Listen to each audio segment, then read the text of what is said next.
Uh, I remember getting the phone call from John Lasseter, which is always a great phone call to get because he's the most joyful person on planet Earth, and probably the most creatively um, genius person on planet Earth right now. And when he gave me the gift of telling me that my character was going to have his own special, it was one of those moments where I was like, can my life get any cooler? And then when he walked me through exactly what it was going to be, I was so excited about the fact that we were getting to do our Frozen holiday thing. Because a lot of people don't remember the original movie took place in summer, and so now being able to do Frozen during the winter months, it's a completely different ball game, and there was something really exciting to me about that. I think what makes Olaf so special is the idea that he's pure innocence. He's childlike wonderment personified. And in a world that can oftentimes be cynical, I think that that's refreshing. Olaf's merry mission is to find a tradition that the two people who are most important to him, Anna and Elsa, can celebrate as their own. They realized that growing up with the hardships that they had to grow up with, they sort of missed a period that is defined by memories and by that time where you get to discover exactly what is your tradition, your family tradition. And now they're having to fill in some of those blanks. And Olaf wants to be the key to solving that riddle and giving them that thing that can fulfill that emptiness in their lives. Well, the reason that time of the year is such a fun song is it's almost the complete opposite um, of summer.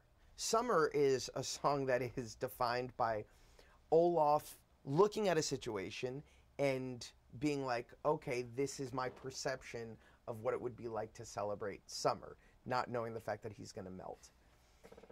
But that time of the year is about Olaf taking in information, getting knowledge, and with the knowledge that he's given, showing us sort of how silly and how great some of these traditions look in the eyes of somebody who's never heard of any of these things before.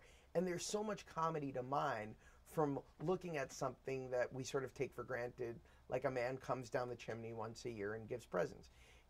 From Olaf's perspective, that's breaking and entering.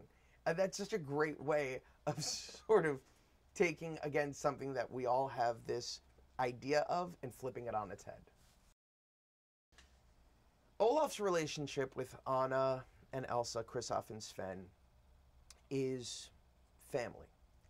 He's the only family, they're the only family he's ever known, right? And he looks at them as his mentors. He looks at them as his teachers. He looks at them as his family.